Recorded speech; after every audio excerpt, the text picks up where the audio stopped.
My friend asked me to film his proposal to his girlfriend, and I agreed, but I stopped when he started getting wild and turned it into a spicy recording without my consent. Now he's trying to sabotage my career for ruining his moment. Posted by you/nevergonude. Throwaway account. My friend and his girlfriend do adult content. It's amateur level stuff. The two of them set up the cameras themselves and usually shoot all of their scenes in their house. I know this because it's not top secret information, and they've always tried to get me on board, not to participate, thank goodness, but to be behind the camera and shoot some of their work. I'm a freelance photographer and occasionally do video work, so I guess it made sense for them to ask me. I politely declined every time they asked because I had no desire to see my friends being intimate, let alone film them doing it. This morning, my friend called and asked me again. But before I could decline, he promised me that nothing explicit would happen in my presence. He wanted me to pretend that I had finally agreed to shoot one of their scenes, but what I was actually there to film was him proposing to his girlfriend. Somehow, it was both wholesome and weird. Needless to say, I was still reluctant. But my friend made it sound like his proposal wouldn't look professional without me there to capture it. To make it even harder for me to turn him down, he made it clear that my presence would help with the nerves. So there I was, setting up my camera in my friend's bedroom. My friend and his girlfriend were already comfortable on the bed while I prepared. Albeit jokingly, the girlfriend repeatedly wanted to know what my friend had said to finally convince me to do this. I kept saying I was strapped for cash and left it at that. As soon as my camera was ready to roll, my friend and his girlfriend started making out. Not gonna lie, the sudden switch from casual conversation to intense kissing was bizarre to observe. Based on the discussion my friend and I had beforehand, the proposal was to happen during the makeout session. It was to go no further than that. It went further. My friend was touching his girlfriend in ways that made me uncomfortable. At first, I gave him the benefit of the doubt and convinced myself that he was probably going to pop the question any minute now. But then he allowed his girlfriend to unzip his pants and reach for his obviously excited situation. For the record, I'm no prude. I enjoy intimacy and watch adult content like most people my age, but what they were doing was not what I signed up for. I changed angles a few times in an attempt to attract my friend's attention so I could send him a telepathic message with my eyes to ask the damn question already and wrap it up. My attempts were unsuccessful. I had no choice but to step in. So, out of frustration, I literally stopped recording and said, "Dude, are you gonna ask her to marry you or not?" The question and the tone of my voice immediately snapped my friend and his girlfriend out of the moment. My friend stared at me like, "What the FCK, bro," while his girlfriend looked at both of us like it all made sense to her now. My friend sarcastically thanked me for ruining his proposal before angrily asking me to leave. His poor girlfriend didn't know whether to be thrilled or brace for a potential argument. I apologized for how I handled the situation and agreed to leave. However, before I was gone, my friend asked me to leave my memory card behind so he could at least use some of the footage I shot. Not gonna lie, I didn't really care about it. Not until earlier today, when my friend sent me a link to his latest video, which included a special thanks to me. I recognized the footage I shot, but then it cuts to my friend and his girlfriend being intimate, which they obviously shot themselves. A total low blow. My so-called friend knew the damage something like this could do to my professional reputation if potential clients were to search my name online. I called my friend, but he didn't answer any of my calls. I also texted him, which he eventually replied to. He promised to remove my name but said it might take some time because the site they use tends to crash whenever they try to delete large files, for whatever reason. I called him out on that BS and straight up asked if he's doing this to get back at me. I'm still waiting for him to respond to my message and to take my name off that video. What a mess. Top/relevant comments. Commenter. To me, that sounds like your friend was lying and just wanted help filming to make it look more professional, judging by how he acted afterward. Ops response. I think the truth is somewhere in the middle. My guess is the proposal was always part of the plan, but the ultimate goal was to manipulate me into shooting his next adult video.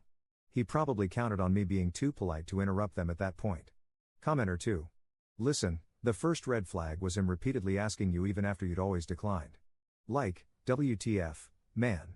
And then not sticking to the plan? Seriously, WTF. He totally set you up. Screw him. Ops response. I cringe thinking about how far my friend would have taken it if I hadn't spoken up. Yeah, screw that guy.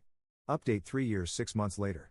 Backstory, my friend, who used to do amateur adult content with his girlfriend, manipulated me, I'm a freelance photographer and videographer, into filming them just before they were about to get intimate. He had asked me several times before to shoot his videos, and I always declined. But when he said he wanted me to film a proposal to his girlfriend, I said yes. On paper, it sounded wholesome. That wholesomeness vanished when he ended up pulling an OF moment right in front of me. His girlfriend thought he'd finally convinced me to film them being intimate. I was like, Did you forget to pop the question? Like, what is happening? He got upset at me for exposing the proposal plan, and I was upset at him for putting me in such an uncomfortable situation. Our friendship was on ice for a long time, but we eventually made peace and moved on. Update: it's literally been years since my original post. My friend, now no longer engaged, in a relationship, or involved in adult content, asked me to film something else. My first reaction was, no, sir, not doing that again. But this time, he said he wanted someone to film him tripping on magic mushrooms. According to him, a shaman was going to guide the psychedelic journey, and she was okay with me filming, as long as I stayed discreet, respected the ceremony, and never entered the sacred circle, which was the designated space for the shaman and the person undergoing the experience. My friend said it was his first time and that it would mean a lot to have me there to film it and kind of be a support person too. The screw up: I agreed to film the whole thing. When we arrived at the shaman's sanctuary, I was immediately told not to film the start of the ceremony. I wasn't even allowed in the room at first. So I waited outside in the garden until the shaman signaled me to come in and start filming. I began recording when she gave my friend what she called a hero dose of magic mushrooms. I was told he'd be tripping pretty hard for about 6 hours. Since I didn't have enough memory cards for the full trip, I planned to just film select moments. Nothing really happened during the first hour, so I stepped outside to vape. My friend was lying on a mattress, just staring into space when I left. When I came back, he was sitting up, with my camera in his hands. I had left it running to catch anything interesting while I was gone. He was pointing it at himself, using the flip-out screen to see his own face, which made him burst out laughing like he couldn't believe what he was looking at. My first instinct was to grab the camera. It's not cheap, but the shaman stopped me from entering the sacred circle. I tried to respect the ceremony, so instead of yelling over the loud, tribal-style music, I used gestures to signal to the shaman that she needed to grab my camera from my obviously zoned-out friend. But by the time she got the message, it was too late. My friend must have seen his face morph or something and dropped the most expensive piece of equipment I own. It survived the fall, but the lens glass cracked and the LCD screen bent. My camera was basically unusable. So that was the end of filming. My friend offered to pay for the damage once I explained what had happened, and I appreciated that. I've sent the lens in for assessment and am still waiting to hear back. Top/relevant comments. Commenter: this friend is incredibly manipulative. They've put you in really uncomfortable situations multiple times. You really should just cut ties and be done with it. Ops response: our friendship never fully recovered. I do still consider us friends, but are we as close as we used to be? No. We no longer spend much time together, and honestly, I'm okay with that. I only agreed to film his mushroom trip after he agreed to pay me, just like any other client hiring my services. I don't necessarily see myself cutting him out of my life entirely, but I definitely see myself becoming less and less present in his. Especially since things always seem to go sideways whenever I'm around him. Commenter 2. If this is real, why the hell wouldn't you take your camera with you when you stepped out to vape? Are you stupid? Ops response: I spent an hour filming my friend doing absolutely nothing, so leaving my camera running while I stepped out to vape for 3 minutes didn't feel like a big risk. I didn't expect him to go from catatonic to Ace Ventura on acid in under 5 minutes. Plus, I was counting on the shaman to step in and prevent any property damage, since I highly doubt she'd be okay with him messing with any of her own valuable equipment either.